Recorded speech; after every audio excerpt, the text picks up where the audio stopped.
que des joutes pour faire le malin, triompher, gagner sa croûte, battre son voisin. On croise aussi sur la route des Samaritains qui aident, quoi qu'il en coûte, leur prochain. Ne pleurez pas, l'amour va.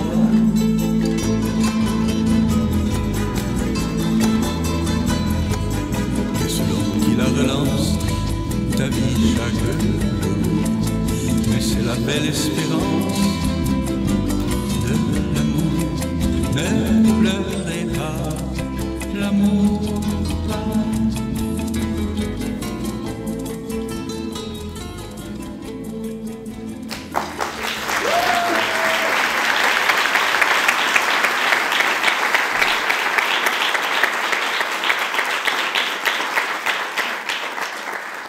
Alors, j'aurais une définition un peu différente de ce qui a été dit tout à l'heure. C'est-à-dire que, et c'est juste ce qui a été dit par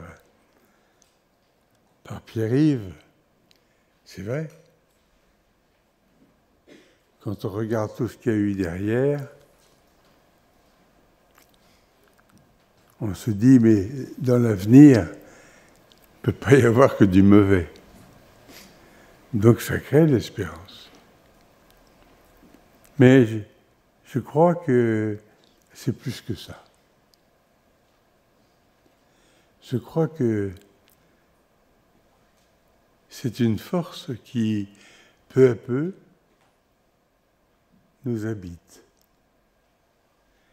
et fait qu'en dépit des malheurs, des deuils, avec ma femme, nous en avons eu beaucoup, et des loups. Cela dit, nous sommes mariés depuis 62 ans. Pas mal. Devient professionnel. Mais c'est quelque chose qui se construit dans la vie et qui peu à peu, ou bien instille dans nos cœurs une désespérance terrible, ça se termine toujours mal, ou bien une espérance incroyablement forte et qui permet d'affronter tout.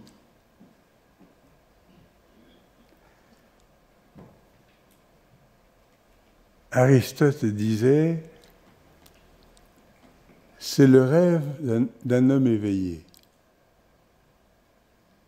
Voilà. Il ne vient pas tout seul, ça se travaille. Et donc, je parlerai beaucoup de espérance mode d'emploi. Espérance mode d'emploi. Alors, tout le monde avait raison tout à l'heure en disant c'est fou ce qui nous tombe en ce moment sur le rable. C'est vrai qu'on a traversé des tas de transitions, c'est vraiment difficile. C'est dans tous les domaines, c'est le climat, c'est le numérique, surtout le numérique qui vient. Hein. On a l'impression qu'on va penser à notre place. Moi, j'arrête d'écrire des livres, hein, parce que je mettrai les idées que j'avais dans ma tête, ou les pseudo-idées, puis allez. Il en sortira sûrement quelque chose de mieux écrit que moi. Et puis je me fais du mouron pour les traducteurs. Alors là, les traducteurs, comment ils vont faire, hein? Je viens de lire une traduction qui était géniale. Il y avait du ton, il y avait du contexte, il y avait du... Terrible. Bon, il y a la transition... enfin, tout est en transition.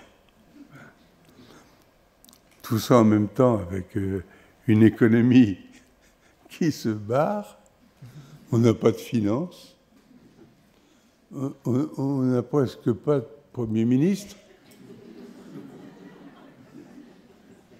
Et puis pendant ce temps-là, il y a le père Ubu qui prend la présidence des États-Unis, coaché par l'homme le plus riche des États-Unis, on dit du monde aussi, et qui en même temps est un géo-trouve-tout terrifiant. Je veux passer. Le tout flanqué sur notre continent de 2 guerres terribles, dont on ne voit pas comment ça va se terminer. Peut-être hier, il s'est arrêté quelque chose quand même. Bon, rêvons. Éveillés. Et puis, à côté de ça, la situation politique de la France est en panne technique, comme j'ai jamais vu. Donc on pourrait dire, c'est affreux, c'est horrible, c'est rien. Enfin, moi je suis né avant la guerre. Hein. Je ne l'ai pas vu beaucoup, mais j'ai eu des parents qui sont morts. Donc là, je rejoins tout à fait Pierre-Yves. Il se passera quelque chose. Hein. Il y aura des solutions. Voilà. Mais en même temps, on peut comme toujours craindre le pire. Le tout est de ne pas craindre le pire. Et surtout de bien réfléchir à ce que veut dire citoyen. Citoyen, ça ne veut pas dire payer ses impôts et voter.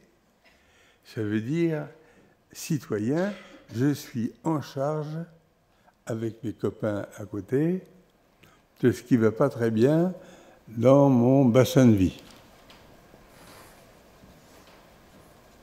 On n'est pas... Sinon, on n'est pas citoyen, on est un habitant. Donc, on a là quand même déjà des petites pistes de ce qu'on peut faire. Mais j'ai essayé de lire c'est quoi les diverses traductions ou expressions de l'espérance. Il y a un petit bouquin qui vient de paraître, que j'ai là, et qui a été écrit et imprimé par l'UNESCO, qui s'appelle « Paroles d'espérance ». Paroles d'espérance. Et dedans, il y a 140 définitions de l'espérance.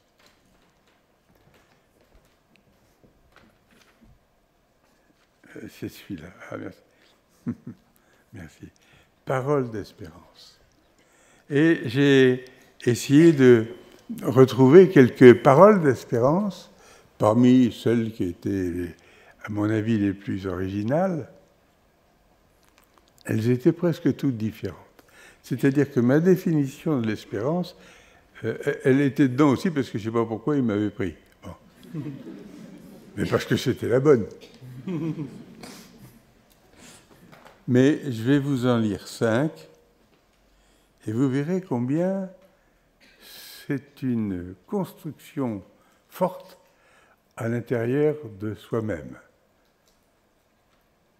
De soi-même, je ne sais pas si vous avez vu le livre dont le titre dit tout, c'est Marie Balmary, qui est Marie Balmary est à la fois une théologienne et une psychanalyste remarquable. Elle a écrit beaucoup de livres, très beaux. Et le titre du bouquin, c'est « Ce lieu en vous que vous ne connaissez pas ». Ce lieu en vous que vous ne connaissez pas. Bon, bah, on a l'esprit pour penser, on a le petit Pierre Descartes, ou Auguste Comte, on a Mais là, en vous, vous avez un lieu que vous ne connaissez pas. Vous pouvez appeler ça le cœur, mais dans lequel s'amasse votre façon de prendre des décisions. On appelle ça le discernement aussi. Hein. Mais c'est plus que le discernement, c'est parce que ça s'enrichit partout et toute la journée. Et c'est là que naît l'espérance. Et c'est avec cette espérance-là qu'on peut faire face à une foule de situations passionnantes, mal ou bien. Mais c'est là que ça se passe, l'espérance. Certains appellent ça l'esprit, le cœur, l'âme, je ne sais pas quoi. Mais c'est surtout, l'esprit, c'est surtout le gingembre. Hein. Bon. Et c'est pas mal non plus. Hein. Et il en a plein, notre adjoint du président des États-Unis. Très intelligent, semble-t-il. C'est bien. C'est l'inverse de ce dont parle Bernanos. Bernanos, il dit « Un imbécile, il est d'abord d'habitude et de parti pris. » On en connaît aussi un des imbéciles. Heureusement qu'il y en a. L'autre, c'est un génie, là.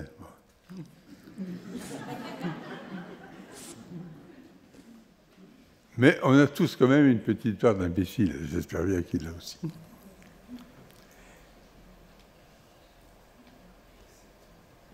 Et une des meilleures définitions que je connaisse dans le bouquin, là, c'est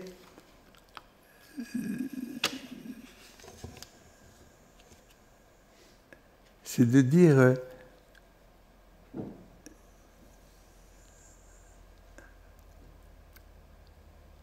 l'espérance, c'est tout ce que je n'arrive pas à écrire clairement. Je suis un foutu, j'ai essayé d'écrire un livre sur l'espérance. Et pas pu. Et pourtant, je l'espérais. Tellement il y a dedans du confus, mais en même temps, c'est de ce confus que sort ma décision.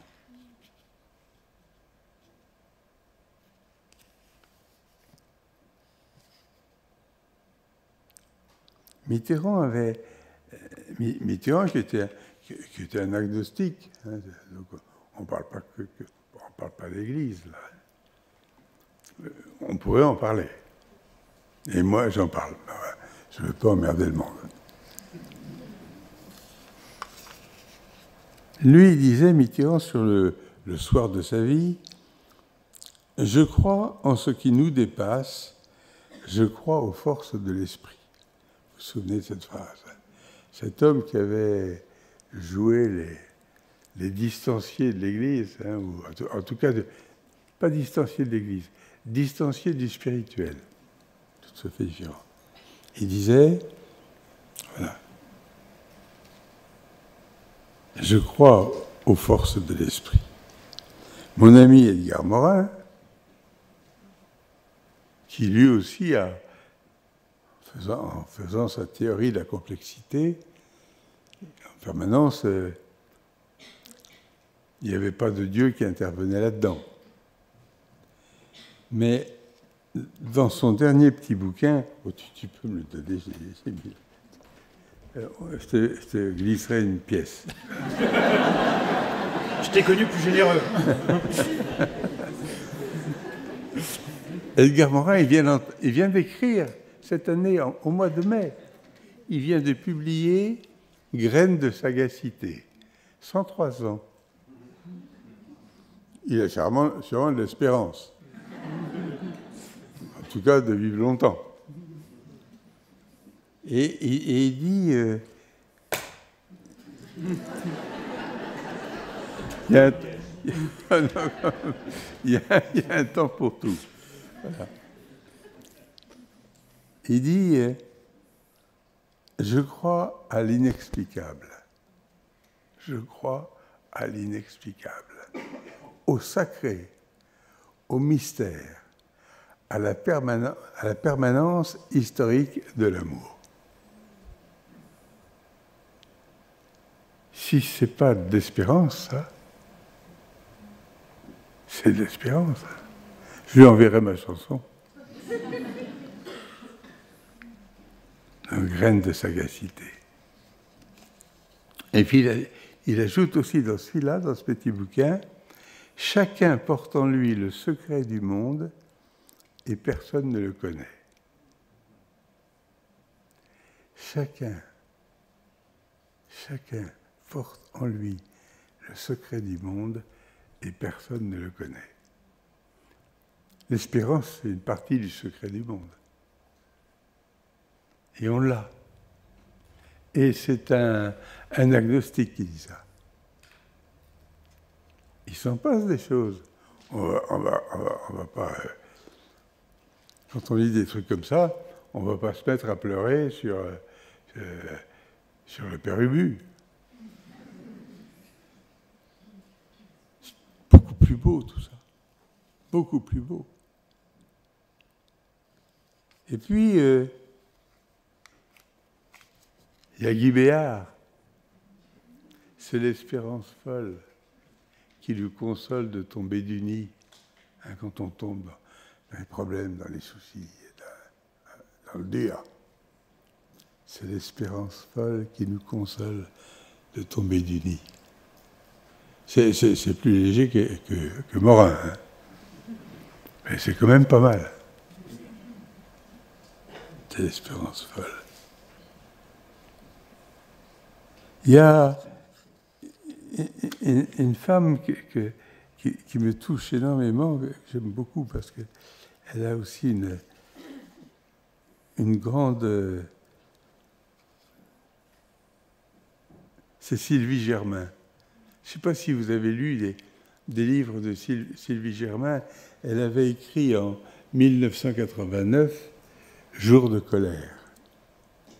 Et elle avait eu le prix Femina. Elle a l'espérance vache. Elle dit « L'espérance est une insurrection spirituelle qui refuse d'enfermer le monde dans l'état de désastre où il est plongé. » Et je la redis parce qu'elle est forte, elle est dure, mais elle est belle. L'espérance est une insurrection spirituelle qui refuse d'enfermer le monde dans l'état de désastre où il est plongé. Il faut reconnaître qu'il n'est pas brillant. Bon. Mais on a tous la possibilité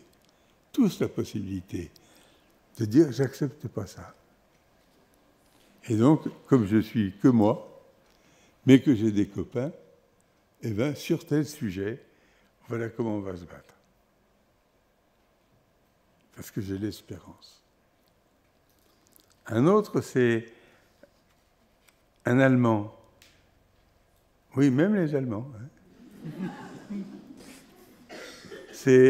Beaucoup le connaissent, c'est le poète Rainer Maria Rilke.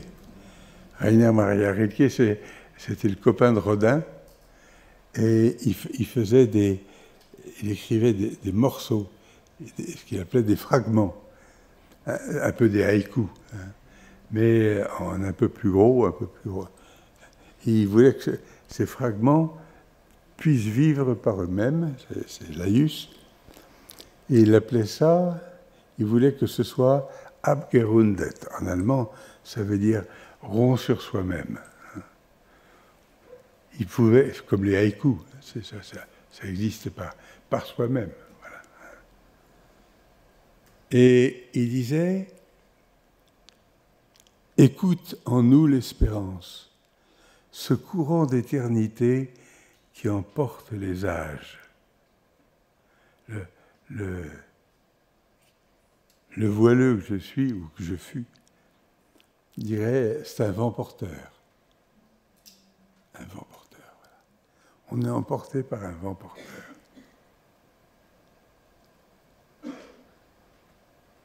Un de nos amis que tu as connu aussi, à Euréquipe, c'est Jean Sellier, qui était commandant de sous-marin, mais qui en même temps est devenu le secrétaire général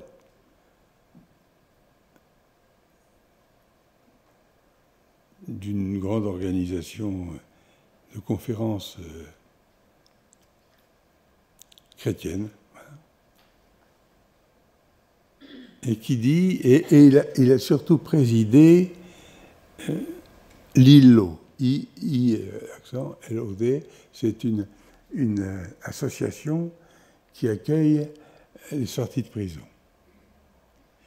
Et il dit, il existe au plus profond de chaque femme et chaque homme, eussent-ils été délinquants ou criminels, une braise de rebond et de confiance sur laquelle elle peut souffler, chacun peut souffler pour faire rejaillir une flamme d'espérance.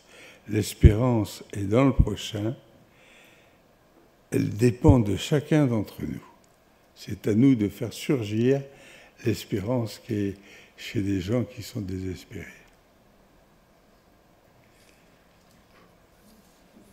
Est-ce qu'on le fait? Est-ce qu'on le fait? On dit, salaud, il n'a pas volé ses 20 ans. Et en plus, c'est vrai. Souffler sur la braise qui est toujours là et qui peut repartir en incendie. Et puis, bien sûr, je voulais parler de Guy Béard. C'est l'espérance folle qui nous console de tomber du nid et qui demain prépare pour nos guitares d'autres harmonies, s'élève l'espérance dans le silence soudain de la nuit. Et nos matins qui chantent,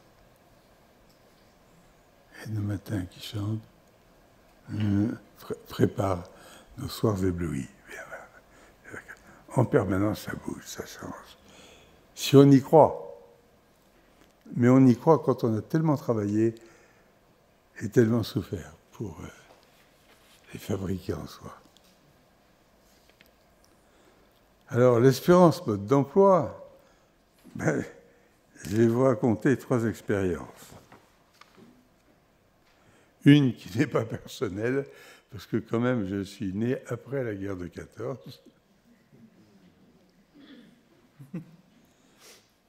C'est l'espérance folle que j'ai vécue à 18 ans. C'est le moment où 4 parlementaires européens, Adenauer, chrétien-démocrate, Spaak, pour le compte du Benelux, et qui était aussi un chrétien-démocrate, il y a l'Italien, qui était aussi chrétien-démocrate, qui était, comment s'appelait-il,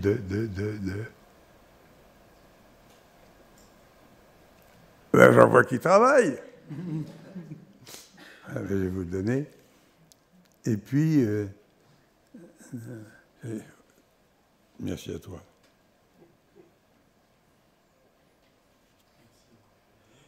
Tu avais Spaak, Adenauer, l'Italien. J'arrive.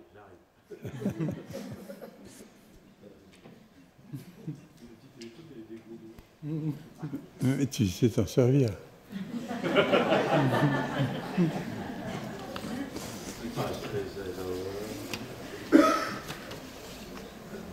Et qui ont à 4 décidé, ça a commencé en 49, on était 4 ans après la boucherie hallucinante la boucherie hallucinante de la guerre. 60 millions de morts. Je ne sais pas si vous voyez, 60 millions de morts. Et ils ont décidé de faire l'Europe. À 4. Et ils l'ont fait. Et en 1956, au traité de Rome, je venais juste d'entrer à Sciences Po, et donc on nous a emmenés à l'Assemblée nationale pour voir la signature du traité de Rome, ou plutôt l'accord de l'Assemblée nationale pour le traité de Rome. C'est un pays ensemble. Tu l'as? Gasperi avec Jean Le Gasperi, voilà. Et Jean Monnet, bien sûr. Et tous ces gens étaient des chrétiens démocrates. Ça veut dire qu'à l'époque, ça voulait dire quelque chose. À l'époque. Maintenant, les chrétiens démocrates, on dit il est insoumis, il est n'importe quoi. C'est fabuleux. Et il se trouve que là, ça s'est passé en 55, en 56, mais il s'est passé qu'en 55, juste un an avant, je passais, après mon bac, un an dans une université allemande. C'était encore chaud bouillant. Hein. Mais tous les Allemands, les Belges, les Luxembourgeois, tous ceux qui étaient là, on était dans un état de passion, de voir que quelque chose d'impossible, parce que c'était impossible, bien sûr, avait eu lieu parce que 4 personnes avaient eu l'espérance. Avec tout le monde contre eux. Hein. Tout le monde. On ne peut pas savoir combien j'ai cru à l'espérance. Ce n'était pas l'Union européenne de maintenant, c'était un truc qui y croyait. Avec fougue, avec passion, avec amour. Avec des gens qu'on haïssait. Chez moi, mes parents, ils parlaient des Boches. Fabuleux. Possible. Et puis une autre expérience, c'est à la fin de ma vie dite professionnelle, parce que j'ai continué à bosser après, mais au moment où on dit « Ah, il prend sa retraite », c'est un mot marrant, hein. Ou bien on dit maintenant « Ce sont des improductifs ». Bonjour. Il se trouve que je suis entré à France Bénévolat. France Bénévolat, c'est une association qui existe depuis maintenant 20 ans et qui a 80 agences dans toute la France, et puis à côté de ça, 120, 130 annexes qui couvrent un peu plus le pays. Et là, on reçoit tous les gens qui disent « Ah, j'ai envie de faire du bénévolat. » Pourquoi ? Oh, parce que c'est pas que j'ai du temps. C'est souvent les gens qui n'ont pas de temps qui font ça. Parce que j'en ai besoin. J'en ai besoin. Pourquoi ? D'abord pour rencontrer d'autres personnes. Ensuite, pour que ma vie ait du sens. Pour que ma vie ait du sens. Comme maintenant, les gens sont plus cathos, ils vont chercher ça ailleurs. Mais nous, on ne fait pas la quête.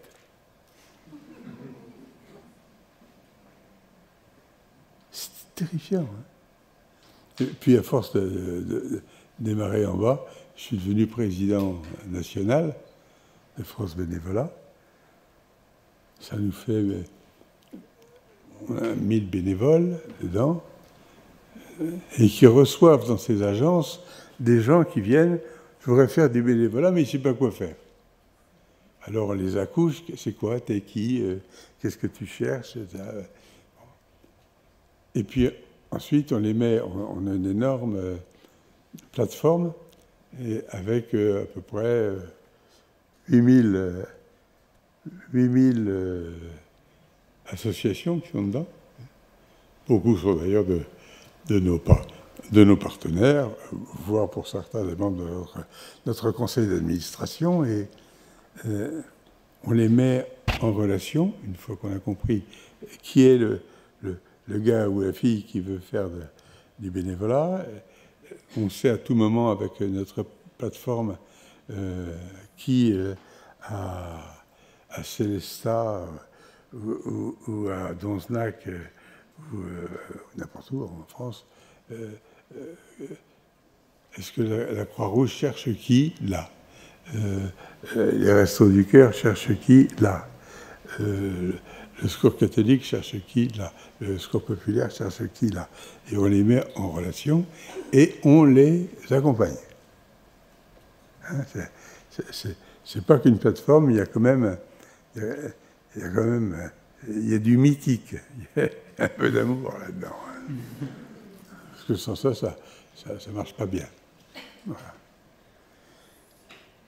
Et puis en plus, avec nos actions de formation, notre passeport bénévole, parce que quand on sort d'une action de bénévolat, on a un passeport qui est reconnu par l'Éducation nationale et par le ministère du Travail. Donc le bénévolat sert à quelque chose aussi. Et à chaque fois, la même chose. À la fin, qu'est-ce que tu as trouvé là, en tant que bénévole? Et c'est toujours le plus, P-L-U-S. J'ai trouvé du plaisir, parce que c'est jouissif de donner. C'est vraiment jouissif de donner. P, L du lien, U de l'utilité, et surtout le dernier, en gros, du sens. Et de voir ça, de voir que ça marche, ça a fortifié mon espérance. Il ne faut pas faire grand-chose pour que le sens revienne. Et puis le dernier exemple, qui me semble aussi important, mon dernier job, non, mon vrai dernier job d'entreprise, j'ai été nommé par un gouvernement de droite, puis renommé par un gouvernement de gauche, délégué interministériel à l'insertion des jeunes en difficulté. Il y en avait plus d'1 million. Plus d'1 million. Et l'horreur, j'ai fait un grand tour de France d'abord pour en rencontrer un bon nombre de ces jeunes, ils étaient désespérés. Ils étaient seuls. Ils avaient leur machine, ils étaient seuls. Ils ne nous aimaient pas. Leurs parents, souvent, ne les aimaient pas non plus. Seuls. Pas confiance en eux. Alors, avec les 7000 membres des missions locales, on s'est réunis. Je suis allé dans toutes les régions de France. À l'époque, il y en avait 24.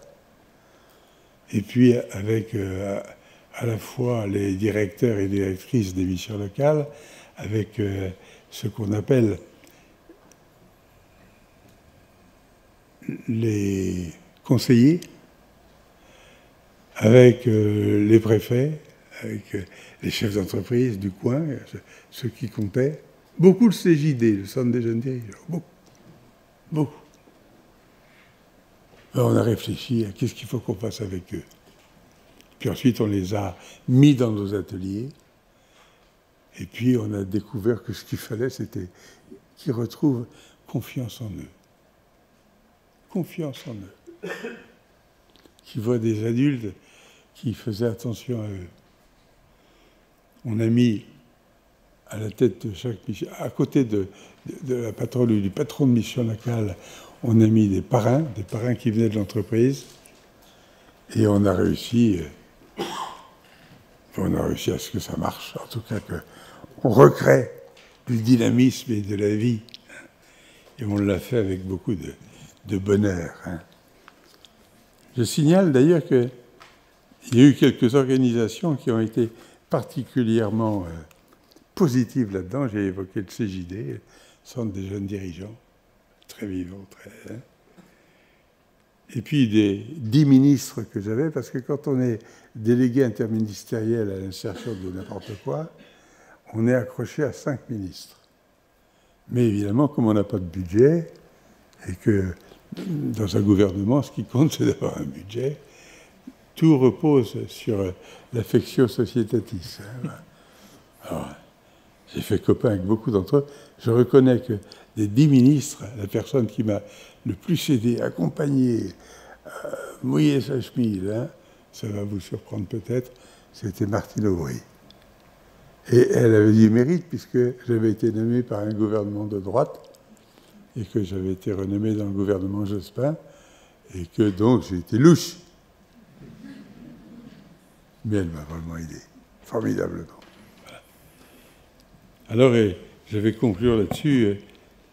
Il se trouve que je ne trouvais pas la clé, la vraie clé de la création de l'espérance. Et j'ai été sauvé par la RATP. Vous vous souvenez peut-être que dans la RATP, il y a quelques années, mais peut-être que ça continue encore, pour essayer d'adoucir les mœurs et de redonner un peu d'ambiance dans les voitures, on mettait des bouts de poèmes. On affichait des bouts de poèmes. Et un soir que je rentrais en étant d'une humeur absolument noirâtre, parce qu'il y avait plein de trucs qui avaient raté, je vois un vers d'un illustre inconnu. C'était, j'ai découvert depuis qu'il s'appelait Biro. C'était un ami d'Apollinaire. Et le vers, c'était « L'espérance ».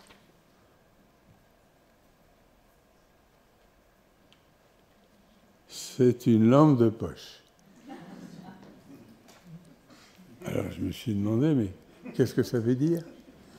L'espérance, c'est de jamais cesser, dans l'obscurité des temps, d'ouvrir sa lampe de poche et puis de regarder. De regarder s'il n'y a pas quelqu'un à côté avec qui on pourrait bosser. Regarder s'il n'y a pas un problème qui est dans l'appartement d'à côté et dans lequel il y a quelqu'un qui est en train de crever. Regardez, plein de trucs qui se passent. Il se passe une foule de choses dans nos proximités, dans notre bassin de vie. L'accueil de quelqu'un qui est chassé, qui est méprisé, hein, le zéro mépris. Hein. Je réécrirai un bouquin sur le zéro mépris parce que j'en ai vendu 200 000. Hein. C'est le seul, parce que c'est un thème éternel. Je vais faire des nouvelles versions. J'ai des petits-enfants à nourrir.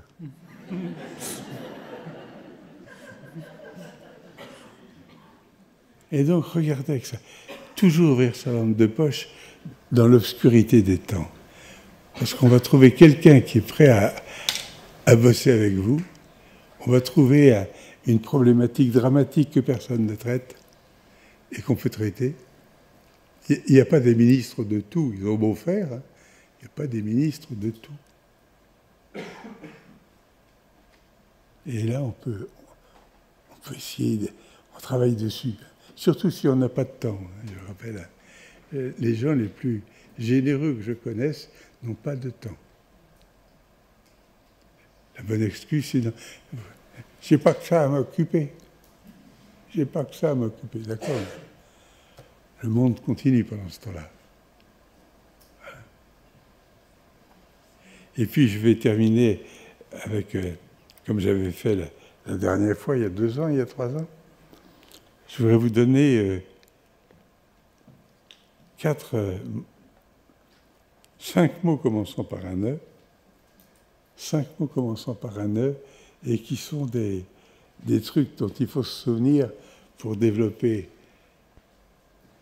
son espérance. En tout cas, moi, je m'en sers. J'en ai besoin. Peut-être que ça ne vous ira pas autant, mais à moi aussi. Le premier, c'est l'étoile. L'étoile. L'étoile pour faire le point avec l'étoile. où j'en suis. S'arrêter, s'arrêter et regarder l'étoile. C'est quoi ce qu'il faut que je fasse? J'en suis où? Moi, je vais dans des... Je vais à peu près tous les 2 ans, je pars 4 jours quelque part, seul. Alors, ça peut être un couvent, ça peut être un ashram, ça peut être une balade, tout seul. Tout seul. Et on se dit, qu'est-ce que je deviens? Qu'est-ce que je deviens? En général, je ne suis pas très content. Mais c'est pour ça que c'est utile. Qu'est-ce que je deviens?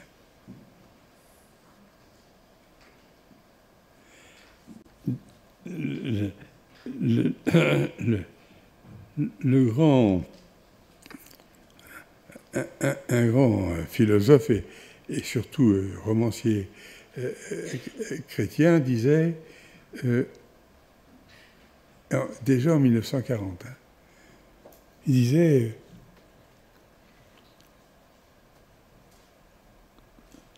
on n'a rien compris au monde moderne quand on n'a pas admis que c'est un grand complot contre l'intériorité. Bon, on le voit bien avec les GAFAM, avec c'est fait pour conquérir notre attention. C'est pour qu'on ne pense pas. C'est à ça que ça sert. Et puis il y a d'autres trucs à côté. Enfin, c'est surtout un immense complot contre l'intériorité. Qu'on ne s'arrête jamais quelque part pour se dire qu'est-ce que je deviens. Le deuxièmement, c'est, vous vous en doutez, l'engagement bénévole. C'est fou ce qu'on se... On redevient optimiste quand on s'occupe des autres. Formidable. D'abord parce que quand on donne, on reçoit. Toujours, bien sûr.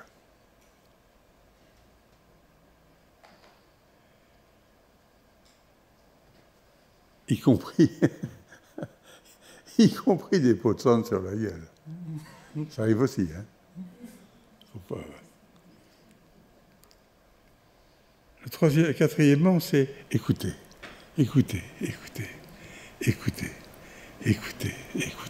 J'aime bien la phrase de Lévinas qui disait « Je n'écoute quelqu'un que si je me rends compte qu'il me considère comme un égal. » Comme un égal.